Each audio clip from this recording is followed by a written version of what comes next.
घर की बहू शीना को इस बात का बड़ा घमंड था कि जिस काम में वो हाथ डालती थी वो काम अच्छा हो ही जाता है। शीना की हर बात में हाथ का इस्तेमाल जरूर होता था। एक दिन शीना का पति आकाश उससे कहता है, कल जो वो भिंडी बनाई थी ना तुमने, वाह वाह वाह वाह, मजे आ गए। मैंने अपने हाथों से बनाई थी। मेरे हाथों में वैसे भी जादू है, जिस चीज को छू लेती हूँ सोना बन जाती है। अब ये थोड़ा ज्यादा हो रहा है। मतलब अगर हर चीज को छू के सोना ही बना देती हो तुम, तो हमारे नाम के पीछे भी अंबानी ही लगा देते हम। चुप रहो, मुंह पे हाथ रख लो, कुछ भी बोलते रहते हो। शीना की सास बगिया से पूजा के लिए फूल चुन रही थी। सुंदर, अति सुंदर, कितने प्यारे गुलाब के फूल हैं। भगवान जी खुश हो जाएंगे।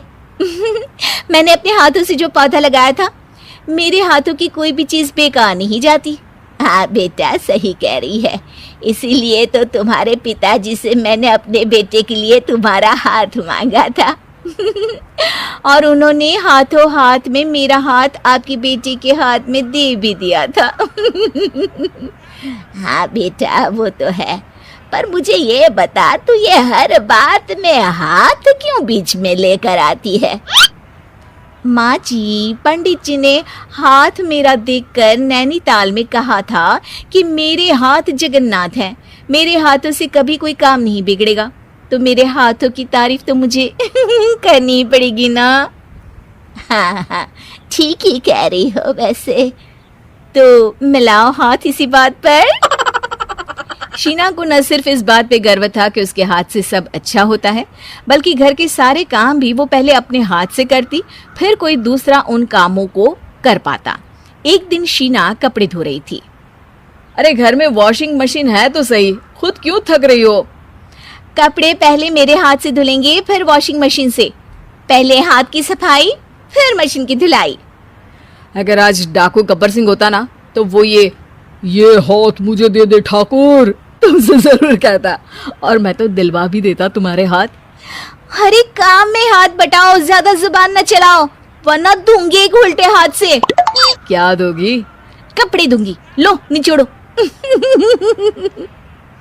ऐसे ही एक दिन, अरे बहू, ये सोफे पर चढ़कर हाथ से पंखा क्यों घुमा रही हो? माँ जी, क्योंकि मेरे हाथ से घूमेगा तो ज्यादा अच्छे से हवा देगा। अरे बेटा, फिर तो तुम गाड़ी का पहिया भी हाथ से घुमा के मायके जाया करो। एक बार आकाश ने घर पर कार लाने की बात छेड़ी। माँ, सोच रहा हूँ कि एक कार लेकर आता हूँ। ले ले बेटा, क्यों नहीं? अरे पैसे हो तो हवाई जहाज भी ले लेना। हाँ, पैसा तो हाथ का मेल है, ले लेते हैं। इस हाथ पैसे देंगी, उस हाथ कार ले लेंगी। मुझे तो लगता है कि बहू कार भी अपने हाथों से धक्का लगाकर घर लाएगी। वो तो नहीं करूंगी, लेकिन सबसे पहले स्टीयरिंग पर हाथ मैं ही लगाऊंगी, ताकि गाड़ी का आना शुभ हो। अरे घर ले आने तो दो, फिर हाथ लगा लेना। लेकिन शीना नहीं मानती। अगले दिन ही सब कार लेने जाते हैं।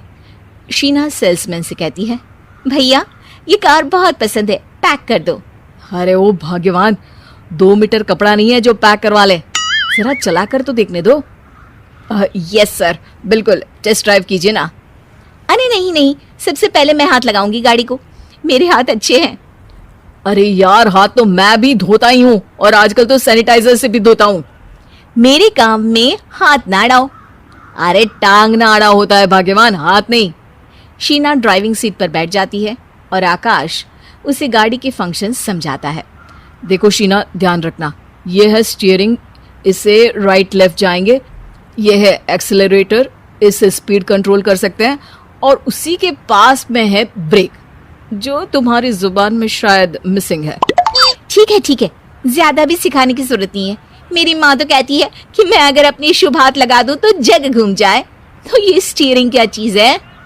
शीना गाड़ी स्टार्ट कर देती है और स्टीयरिंग को घुमाते हुए एक्सेलरेटर पर धीरे से पैर रखती है, और शोरूम के बाहर के एरिया में ही गाड़ी घूमने लगती है, जहाँ दूसरी गाड़ियां भी रखी हैं। देखा मेरे हाथों का कमाल। अब ब्रेक दबा दो, आगे गाड़ी है।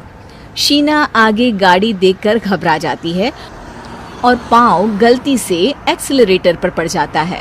कार आगे खड़ी एक बड़ी गाड़ी में घुस जाती है। दोनों कार से उतरते हैं। सेल्समैन भागते हुए आता है। अरे 7 लाख की गाड़ी खरीदने आए थे और 15 लाख की गाड़ी ठोक दी। Oh my God. आकाश की माँ, आकाश और शीना घबरा जाते हैं। इतना सारा पैसा कहाँ से आएगा? तभी वहाँ मैनेजर भी आ जाता है। पूरा माजरा समझता है। अरे टेंशन मत लीजिए, गाड़ियों का इंश्योरेंस था। आप जो कार लेने आए थे वही खरीद लीजिए। पर मैडम, जब तक आप सीख ना ले तब तक गाड़ी मत चलाइएगा। अभी तो आपने गाड़ी बस ठोकी है, जिसका बीमा भी था, लेकिन सड़क पे चलते हर इंसान का बीमा नहीं होता। अरे मेरे हाथों से ठुक भी गया ना तो उसकी जिंदगी बन जाएगी, और अगर चला भी गया तो स्वर्ग ही पाएगा। मैनेजर साहब, मेरे हाथ में कोई दिक्कत नहीं है, वो तो बस पाँव गलत जगह पर चला गया था। शीना की बात सुनकर आकाश अपना सर पीटता है और उसकी सास अपने हाथ से खुद का मुंह छिपा लेती है और मैनेजर हाथ जोड़कर माफी मांग लेता है।